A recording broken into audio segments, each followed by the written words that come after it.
Just the light. I mean the sound. Increase the sound. Yeah. Okay, because everybody complains the sound is too low. Let me see. Turn it around. Okay, perfect.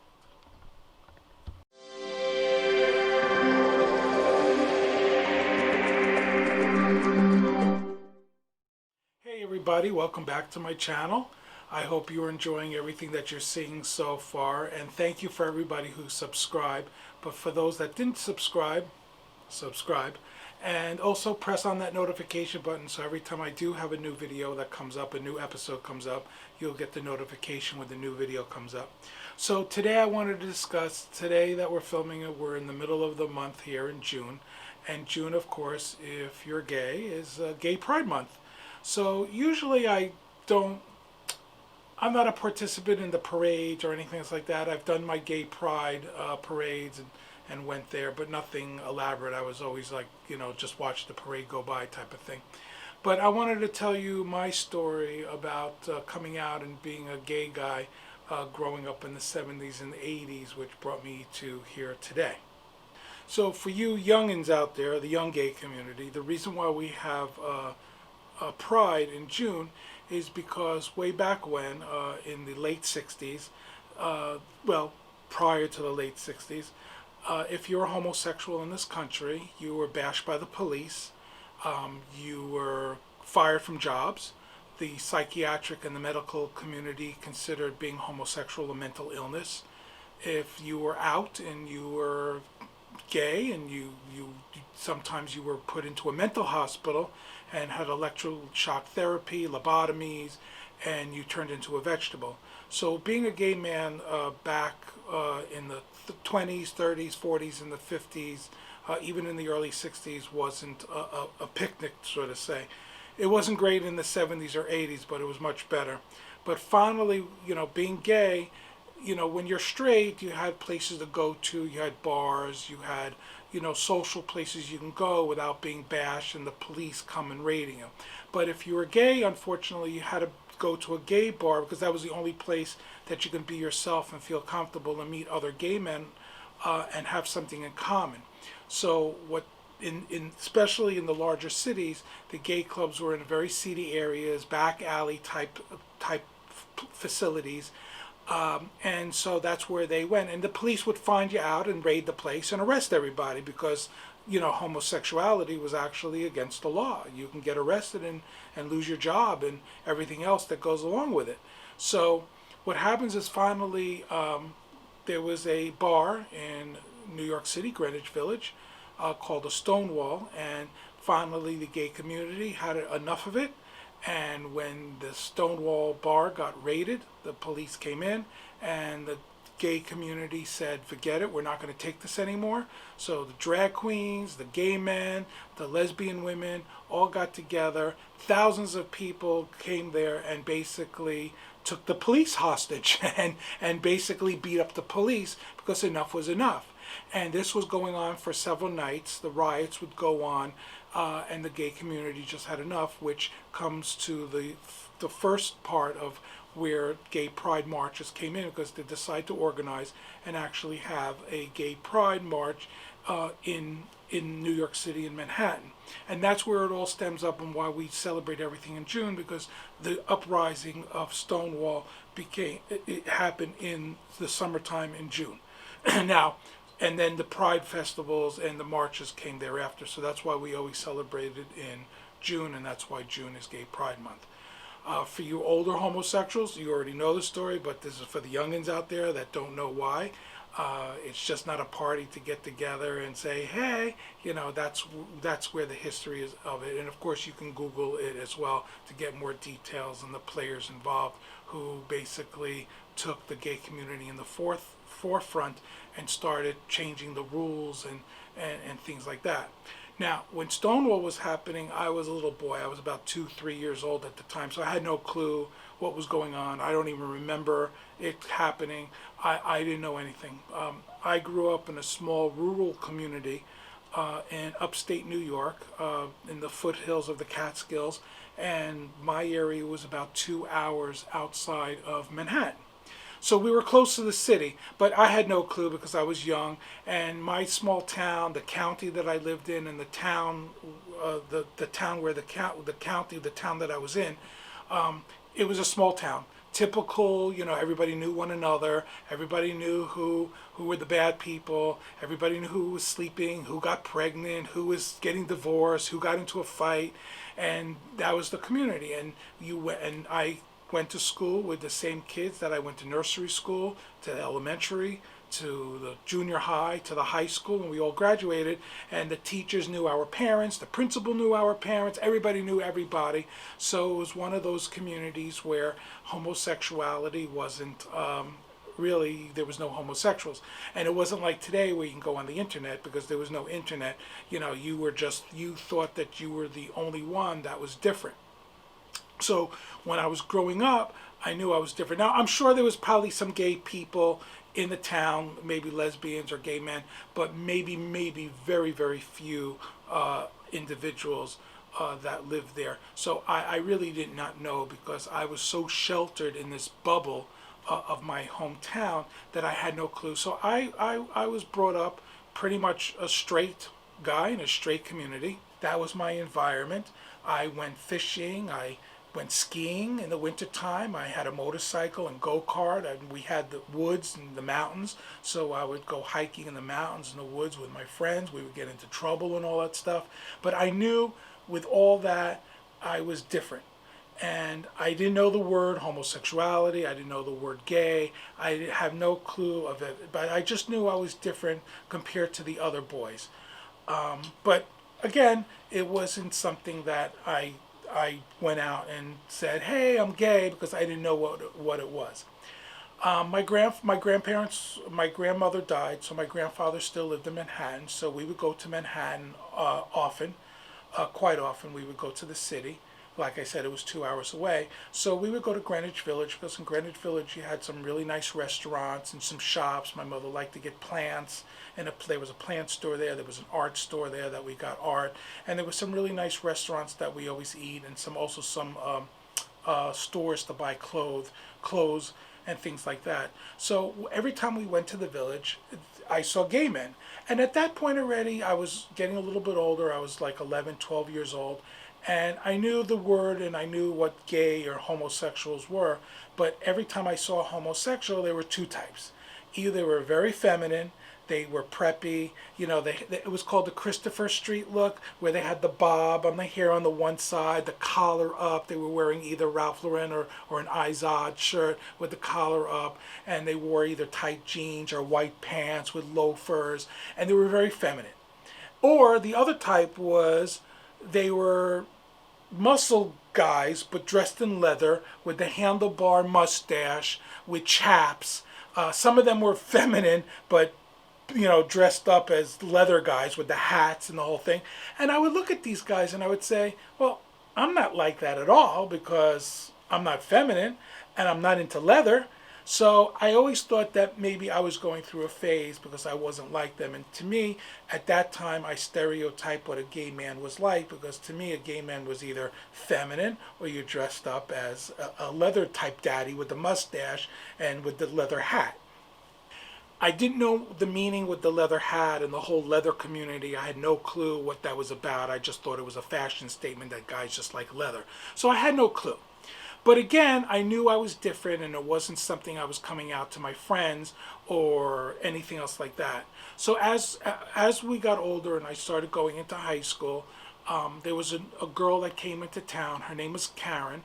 We have a similar last name, so we were in homeroom together, and she was brand new. Her family just moved to our town. And she was a very pretty girl. She kind of looked like, at the time, a young version of Vanna White. She could have been Vanna White's younger sister. She was very good looking, very nice girl, and we both clicked.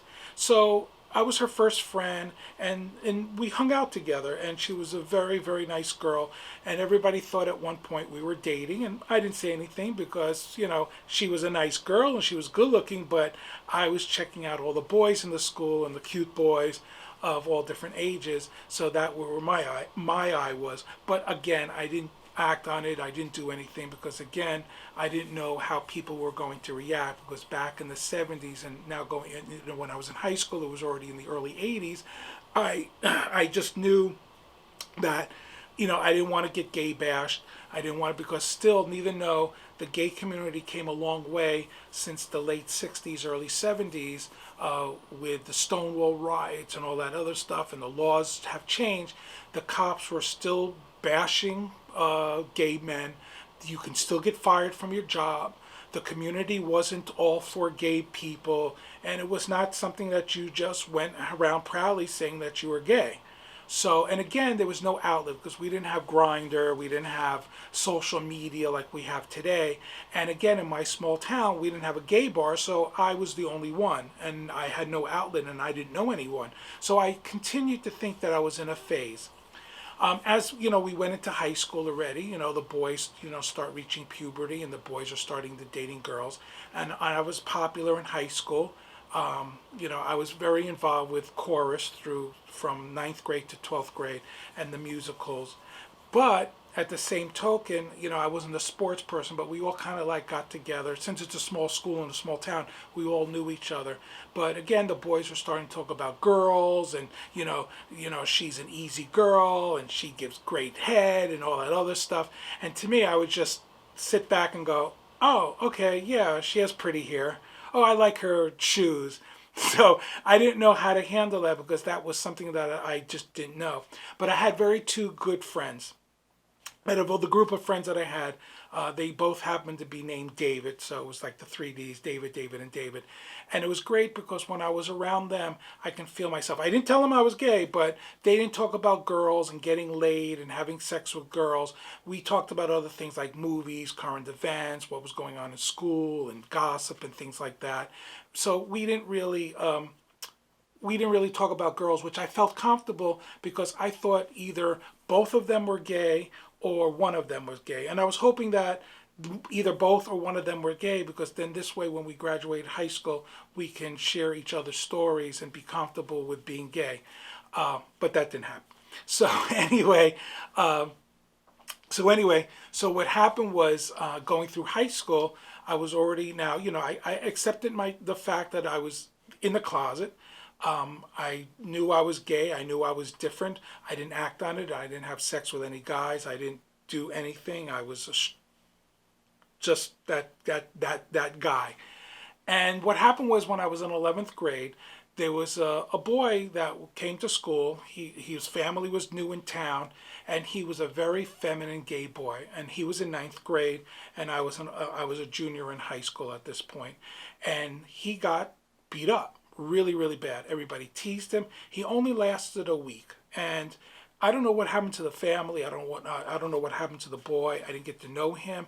I thought, wow, here goes a gay boy that maybe I had a chance to talk to and share a story with. But I never had that chance, because all the boys, not everybody, but the redneck type boys got together and beat the hell out of him.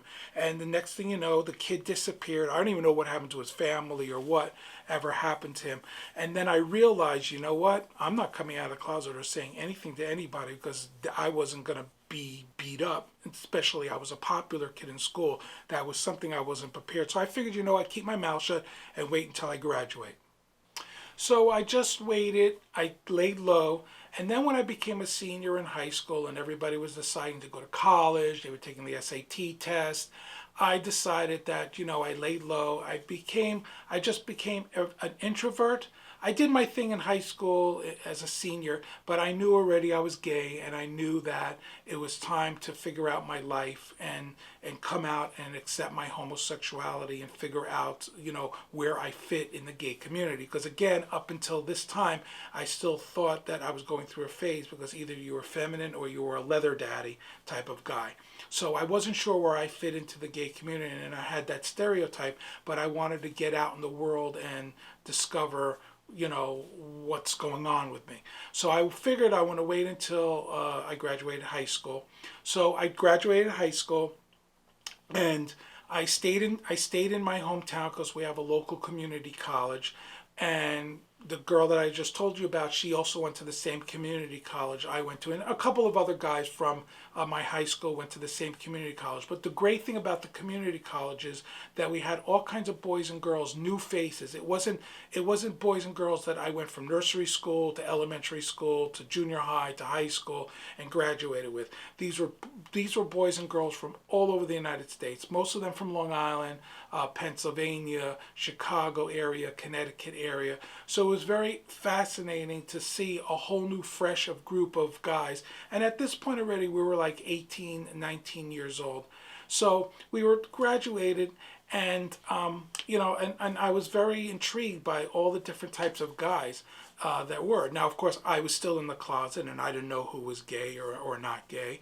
But I went to school for radio and television, and that was my major.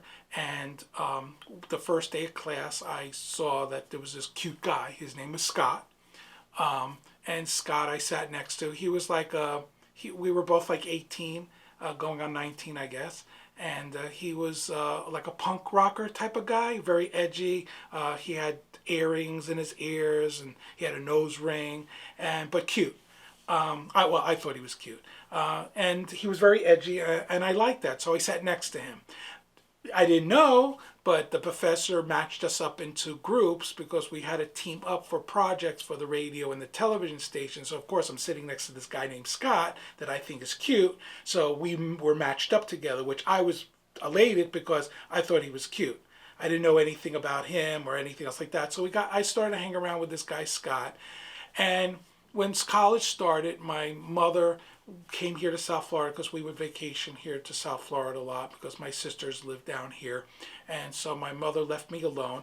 And that when Karen wanted to have sex with me. So I was like, uh-oh, I never had sex with a guy. I never had sex with a girl. But I figured, okay, if I was going through a phase, let me try it. So, of course, Karen comes over. She wanted to play housewife like we were a couple. And one thing led to another. We started kissing.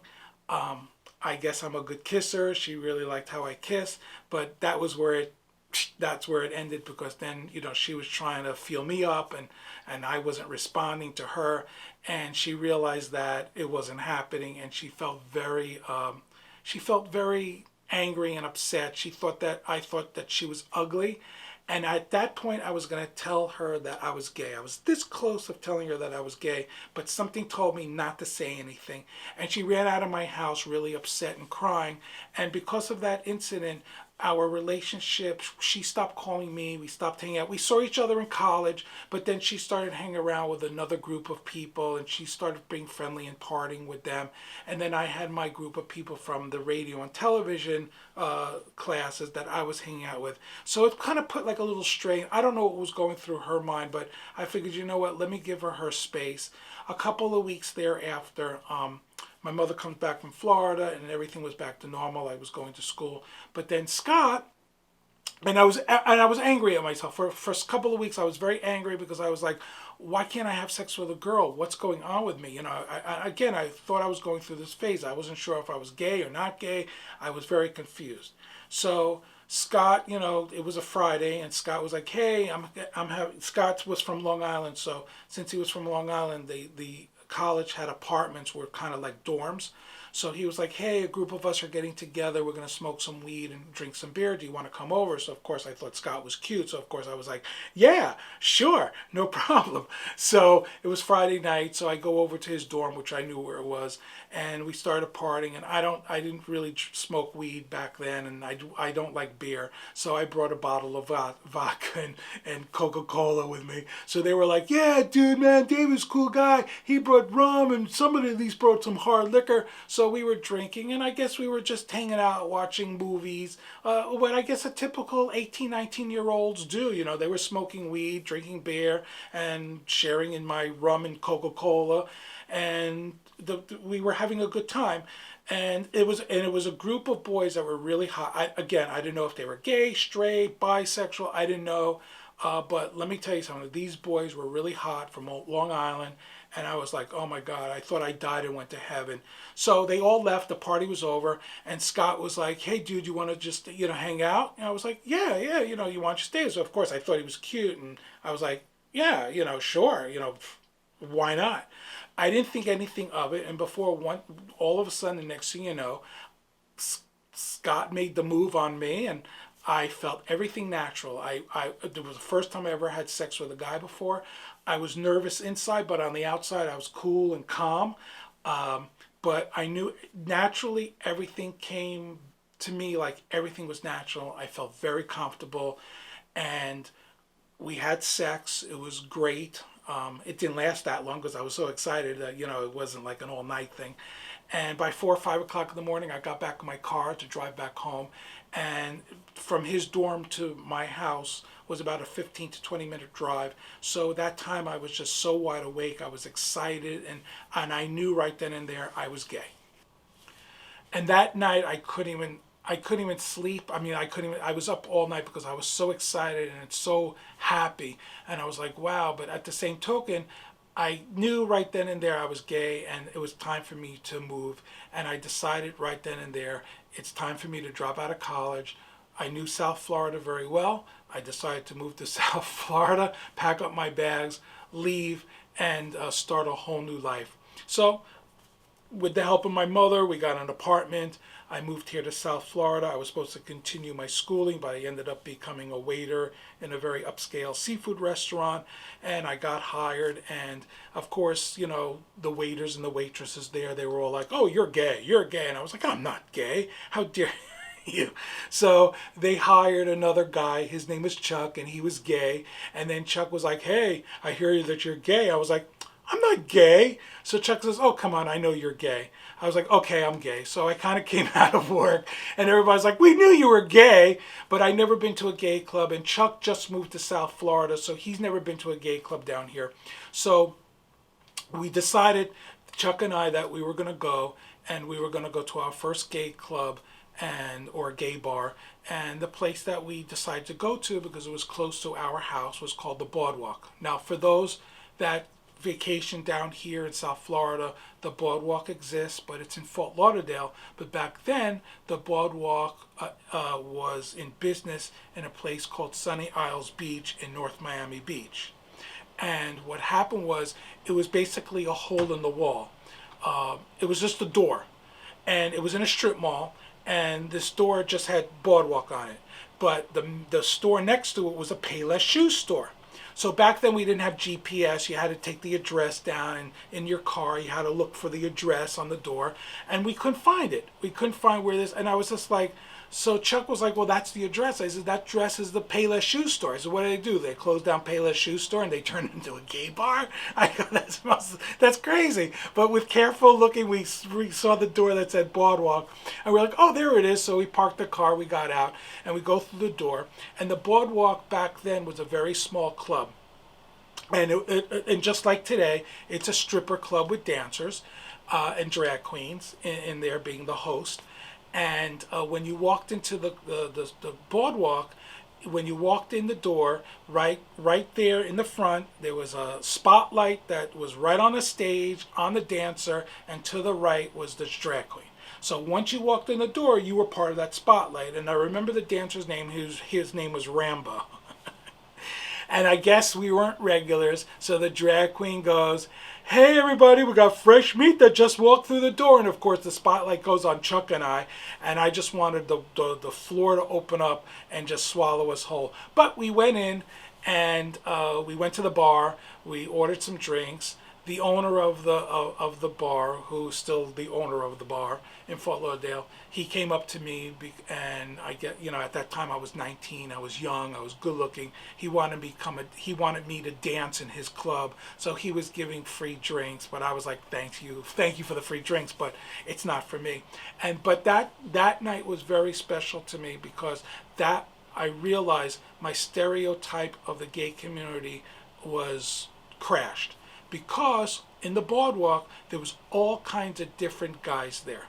There was young guys, old guys, professional guys, black guys, Asian guys, all different types of religion.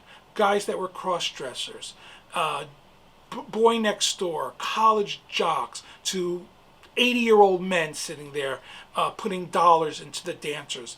And I said to myself, wow, then I confirmed that, you know what? Oh, okay. I'm just, gay people aren't feminine, and they weren't leather daddies. They were all like me. They were just normal, regular guys that just happened to be gay. So that night I was very excited because it was my first gay bar, but there was one gay bar that I knew of. It was called the Copa. The Copa was a very popular gay club here in South Florida, in Fort Lauderdale area. It's no longer in business because we had one of the hurricanes, and the Copa got smashed to pieces with the hurricane, so that was the end of the Copa, and they never rebuilt it. But the Copa was a typical gay bar, disco, and it was a cool club. I really loved the Copa. To me, the Copa was the best. So the next time I said to Chuck, hey, instead of going to the boardwalk, let's try this Copa. So the Copa, you would go in, and it was a club. In the first room, it was a big disco. The music was great, the lights, the DJ was excellent. And then they had an outside bar, which was an outside patio bar. It was huge. It kind of like wrapped around. And then in between the patio bar and the disco, they had like a pool room where you can play pool. And then they had like video monitors that they showed porn on the video monitors. I liked the Copa because, again, it was one of those clubs that you had the college jock guys, frat dudes, boy next door. You had the old men, you had professionals, you had the preppy. You even had some leather daddies as well. So it was an eclectic group of people, of Spanish guys, black guys, Asian guys. So it was a nice mix of guys, and that's where I really, really felt comfortable, and I slowly started coming out of the closet.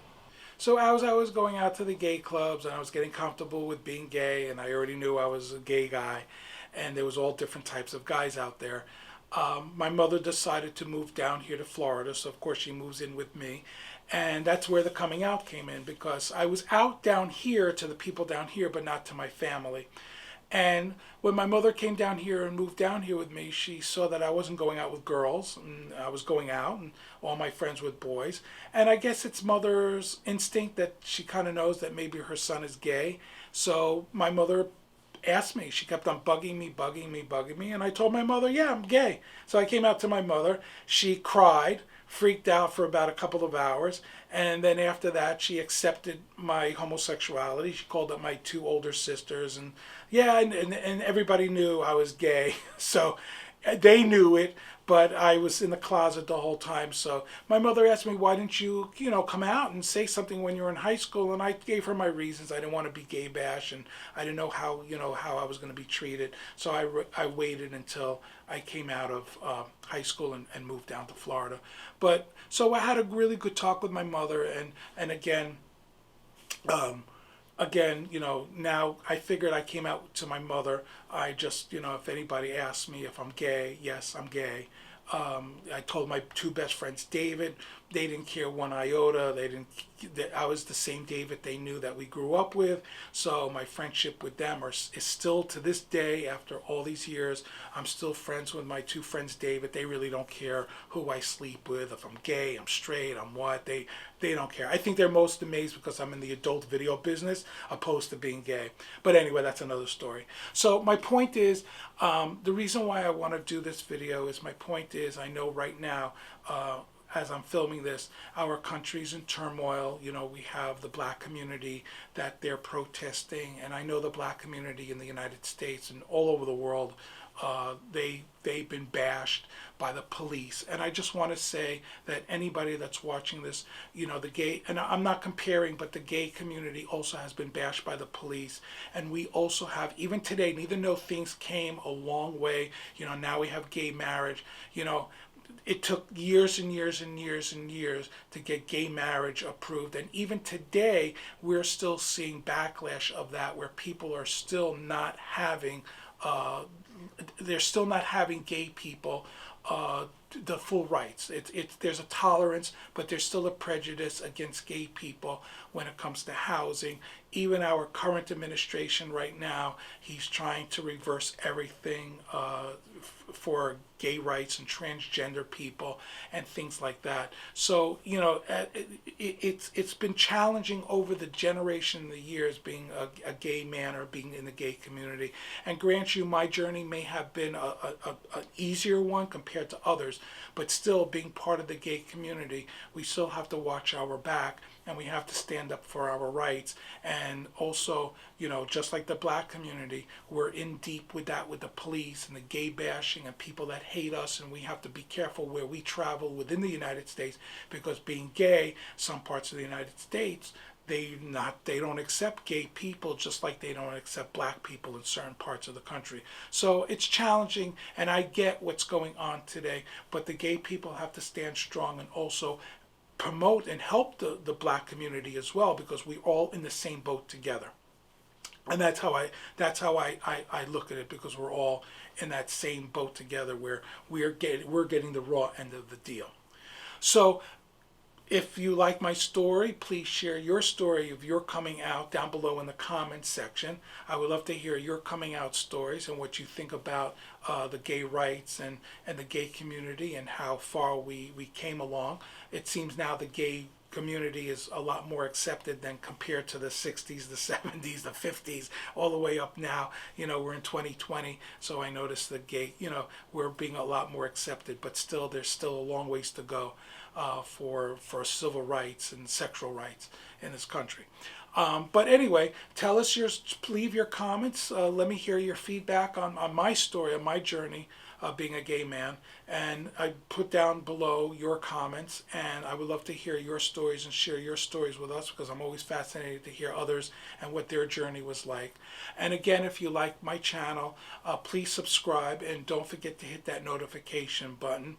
And I'm also going to give you an update on our next update episode, which we're going to film. Is a lot of people are fascinated by the work I do and the career that I chose of doing adult video production. Everybody knows that I'm, David from D&E Production, that we film gay porn. So I want to do a separate one explaining how we got into this business, because that's one of those things that people always ask, how did you get into this business? So that's going to be coming up in future episodes as well. But anyway, hit the subscribe button and hit the notification button, and looking forward to seeing you again and hearing from you guys, and watch my next episode and the ones that we filmed before.